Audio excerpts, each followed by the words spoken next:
কোনো এক বিকেলে জঙ্গলের ভিতরে রাস্তা দিয়ে হেঁটে যাচ্ছেন, এমন সময় শুনলেন কিসের জানি ফিসফিসানি। ভয় পেয়ে চারিদিকে তাকালেন, কোথাও কেউ নেই। এরপর ভালোভাবে খেয়াল করে বুঝলেন ফিসফিসিয়ে কথা বলছে আসলে গাছেরা।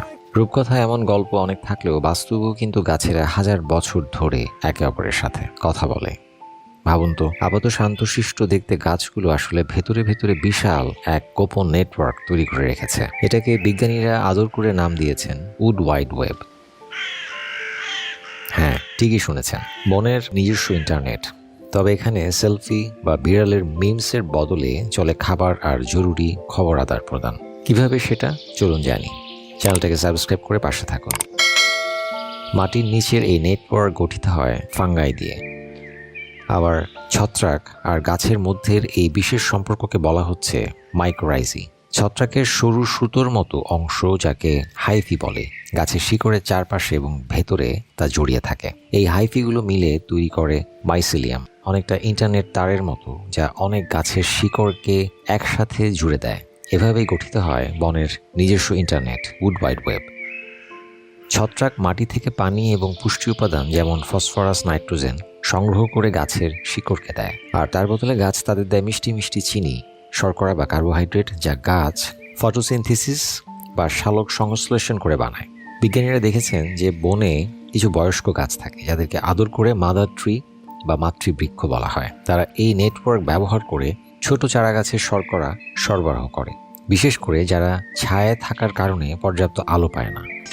তাই রাজু তো বড় হইতে আছে, ওর বেশি খাওয়ানোর দরকার। অনেকটা আমাদের দাদি নানির মতো, যেন তারা গোপনে নাতি নাতনিদের তালমিশ্রী নারিকেলে নাড়ু দিচ্ছে। এমনকি কোনো গাছ অসুস্থ বা মরে যেতে থাকলে মরে যাওয়ার আগে তার সঞ্চিত সমস্ত সম্পদ এই নেটওয়ার্কে ডোনেট করে যায়, যাতে অন্য সুস্থ গাছেরা এগুলো ব্যবহার করতে পারে। শুধু খাবার নয়, গাছপালা বিপদের সংকেতও এই নেটওয়ার্কের মাধ্যমে একে অপরের কাছে পাঠাতে পারে। যদি কোনো গাছে পোকা বা রোগ জীবাণুর আক্রমণ হয়, তারা রাসায়নিক সংকেত পাঠায়। এই বিপদ সংকেত পাওয়ার পরে পাশের গাছেরা তাদের প্রতিরক্ষা ব্যবস্থা আরও জোরদার করতে পারে। মজার ব্যাপার হলো, কিছু পরীক্ষা দেখা গেছে যে গাছপালা তাদের আত্মীয়দের চিনতে পারে এবং তাদের বেশি পরিমাণের সম্পদের ভাগ নিজের আত্মীয় স্বজনদের দেয়। শুধু একই প্রজাতি নয়, ভিন্ন প্রজাতির গাছও একে অপরের সাথে সহযোগিতা করতে পারে। যেমন ডগলাস ফার এবং পেপার বার্চ একে অপরের প্রয়োজনে কার্বন এবং নাইট্রোজেন আদান প্রদান করে থাকে। তবে এই সহযোগিতাপূর্ণ সম্পর্কের একটা ডার্ক সাইড, অন্ধকার দিক আছে। কিছু অতি চালাক অর্কিড এই নেটওয়ার্ক হ্যাক করে অন্য গাছের খাবার চুরি করে নেয়। আর কিছু গাছ, যেমন ব্ল্যাক ওয়ালনাট, তাদের শত্রুদের শায়েস্তা করার জন্য বিষাক্ত কেমিক্যাল টক্সিন ছেড়ে দেয় এই নেটওয়ার্কে, একেবারে যেন আর্বোরিয়াল সাইবার ক্রাইম। মাটির নিচের যোগাযোগের পাশাপাশি গাছপালা মাটির উপরেও যোগাযোগ করে। তারা ফাইটোসাইড নামে উদ্ধারী জৈব যৌগ বাতাসে নিঃসরণ করে, যা ক্ষতিকর জীবাণু থেকে তাদের রক্ষা করে।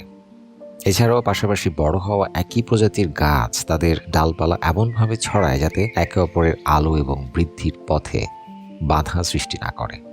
বিজ্ঞানীরা মনে করেন এই সহযোগিতামূলক আচরণ একটি সুস্থ ইকোসিস্টেমের জন্য খুবই জরুরি। যখন একটি বন সুস্থ থাকে, তখন প্রতিটি গাছ দীর্ঘজীবী হয় এবং বেশি বংশবৃদ্ধি করতে পারে। কিন্তু নির্বিচারে গাছ কাটা, বিশেষ করে মাদার ট্রি ধ্বংস করলে এই জটিল নেটওয়ার্ক ব্যবস্থা ভেঙে যেতে পারে। শুধু বন নয়, বিজ্ঞানীরা মনে করছেন এই মাইক্রোজাল নেটওয়ার্ককে কৃষিক্ষেত্র ব্যবহার করা যেতে পারে।